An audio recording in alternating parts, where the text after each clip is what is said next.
छोटी दिवाली, रूप चौदस या नरक चौदस। सभी स्नेहीजनों को नरक चतुर्दशी, रूप चतुर्दशी, छोटी दीपावली की हार्दिक बधाई एवं मंगलमय शुभकामनाएं। कार्तिक महीने में कृष्ण पक्ष की चतुर्दशी को मनाए जाने वाले पर्व रूप चौदस को नरक चतुर्दशी, छोटी दीपावली, नरक निवारण चतुर्दशी या काली चौदस के रूप में भी जाना जाता है। दिवाली के 5 दिनों के त्योहार में यह धनतेरस के बाद आता है। रूप चौदस के बाद दिवाली लक्ष्मी पूजन के अलावा अगले दिन अन्नकूट, गोवर्धन पूजा और अंत में भाई दूज मनाया जाता है। इसे छोटी दीपावली के तौर पर भी जाना जाता है। इस दिन स्वच्छ होने के बाद यमराज का तर्पण कर 3 अंजलि जल अर्पित किया जाता है और शाम के वक्त दीपक जलाए जाते हैं। मान्यता है कि तेरस, चौदस और अमावस्या के दिन दीपक जलाने से यम के प्रकोप से मुक्ति मिलती है तथा लक्ष्मी जी का साथ बना रहता है।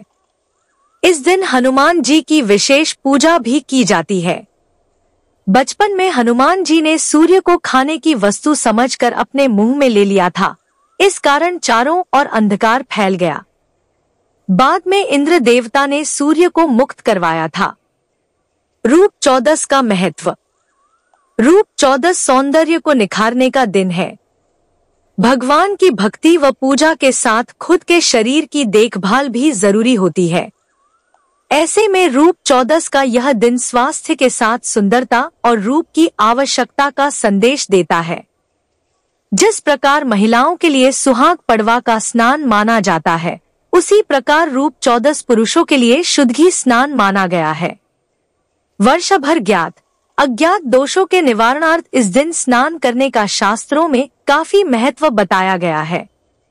माना जाता है कि सूर्योदय के पहले चंद्र दर्शन के समय में उपटन, सुगंधित तेल से स्नान करना चाहिए। सूर्योदय के बाद स्नान करने वाले को नरक समान यातना भोगनी पड़ती है। इसके अलावा यह भी मान्यता है कि ऋतु परिवर्तन के कारण त्वचा में आने वाले परिवर्तन से बचने के लिए भी विशेष तरीके से स्नान किया जाता है।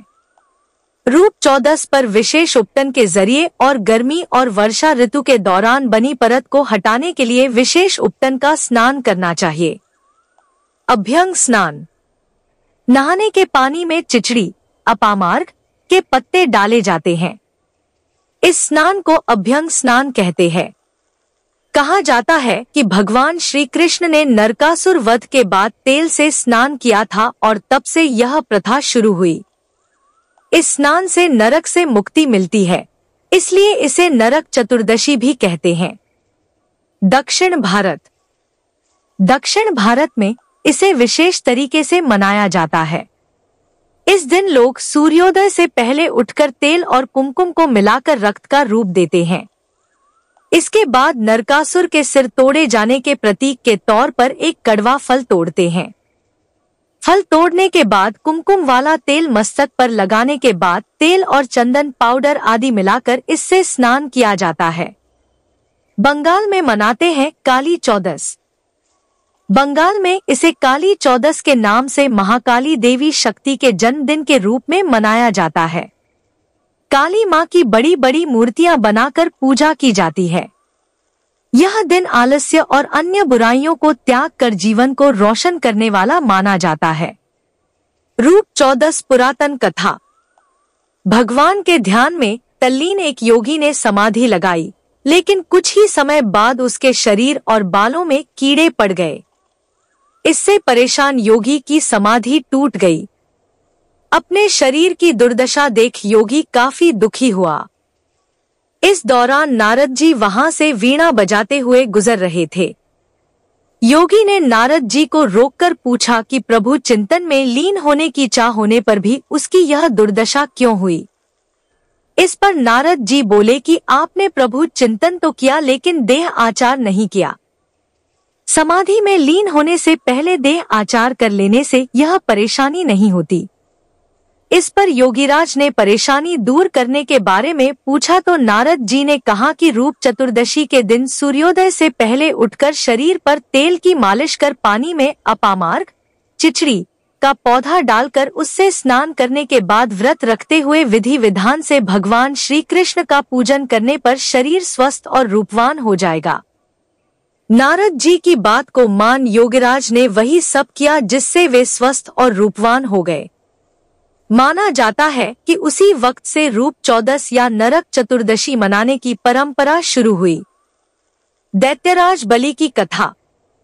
एक अन्य पौराणिक मान्यता के मुताबिक भगवान विष्णु ने वामन अवतार के समय त्रयोदशी से अमावस्या की अवधि के बीच दैत्यराज बलि के राज्य को 3 कदम में नाप दिया था। परमदानी राजा बलि ने अपना समस्त राज्य भगवान वामन को दान कर दिया। इसके बाद भगवान वामन ने बलि से वरदान मांगने को कहा तो दैत्यराज बलि ने कहा कि त्रयोदशी से अमावस्या की अवधि में तीनों दिनों में हर वर्ष उनका राज्य रहना चाहिए और इस दौरान जो मनुष्य उनके राज्य में दीपावली मनाए उसके घर लक्ष्मी का वास हो और चतुर्दशी के दिन नरक के लिए दीपों का दान करे। उनके पितर नरक में ना रहें और ना ही उन्हें यमराज की यातना सहनी पड़े। भगवान वामन ने प्रसन्न होकर उन्हें वरदान दिया और तब से ही नरक चतुर्दशी व्रत, पूजन और दीपदान का शुरू हुआ। नरकासुर वध। प्राचीन काल में नरकासुर राक्षस ने अपनी शक्तियों से देवता और साधु संतों को परेशान करने के साथ ही देवता और संतों की 16,000 स्त्रियों को बंधक बना लिया। नरकासुर के अत्याचारों से परेशान देवता और साधु संत भगवान श्री कृष्ण की शरण में गए। नरकासुर को स्त्री के हाथों से मरने का श्राप था, इसलिए भगवान श्री कृष्ण ने अपनी पत्नी सत्यभामा की मदद से कार्तिक मास के कृष्ण पक्ष की चतुर्दशी को नरकासुर का वध किया और उसकी कैद से 16,000 स्त्रियों को आजाद कराया। बाद में ये सभी भगवान श्री कृष्ण की 16,000 पट रानियां के तौर पर जानी जाने लगी। नरक चतुर्दशी के नियम। 1. कार्तिक कृष्ण पक्ष की चतुर्दशी के दिन चंद्रोदय या सूर्योदय से सामान्यतः 1 घंटे 36 मिनट पहले का समय होने पर नरक चतुर्दशी मनाई जाती है। 2. यदि दोनों दिन चतुर्दशी तिथि सूर्योदय अथवा चंद्रोदय का स्पर्श करती है तो नरक चतुर्दशी पहले दिन मनाने का विधान है। 3. नरक चतुर्दशी के दिन सूर्योदय से पहले चंद्रोदय या फिर अरुणोदय होने पर तेल अभ्यंग, मालिश और यम तर्पण करने की परंपरा है। नरक चतुर्दशी पूजन विधि। 1. नरक चतुर्दशी के दिन प्रातः काल सूर्योदय से पहले स्नान करने का महत्व है। इस दौरान तिल के तेल से शरीर की मालिश करनी चाहिए। उसके बाद अपामार्ग यानी चिरचिरा औषधीय पौधा को सिर के ऊपर से चारों ओर 3 बार घुमाना चाहिए। 2. नरक चतुर्दशी से पहले कार्तिक कृष्ण पक्ष की अहोई अष्टमी के दिन एक लोटे में पानी भरकर रखा जाता है, जिसे नरक चतुर्दशी के दिन नहाने के पानी में मिलाकर स्नान करने की परंपरा है। मान्यता है कि ऐसा करने से नरक के भय से मुक्ति मिलती है। 3. स्नान के बाद दक्षिण दिशा की ओर हाथ जोड़कर यमराज से प्रार्थना करने पर मनुष्य द्वारा वर्ष भर किए गए पापों का नाश हो जाता है। 4. घर के मुख्य द्वार से बाहर यमराज के लिए तेल का दीपक जलाएं। 5. नरक चतुर्दशी के दिन शाम के समय सभी देवताओं की पूजन के बाद तेल के दीपक जलाकर घर की चौखट के दोनों ओर, घर के बाहर व कार्यस्थल के प्रवेश द्वार पर रख दें। मान्यता है कि ऐसा करने से लक्ष्मी जी सदैव घर में निवास करती हैं। 6. रूप चतुर्दशी के दिन भगवान श्री कृष्ण की पूजा करने से सौंदर्य की प्राप्ति होती है। 7. इस दिन निशीथकाल अर्धरात्रि का समय में घर के बेकार सामान फेंक देना चाहिए। मान्यता है कि नरक चतुर्दशी के अगले दिन दीपावली को लक्ष्मी जी घर में प्रवेश करती है, इसलिए दरिद्रता यानी गंदगी को घर से निकाल देना चाहिए।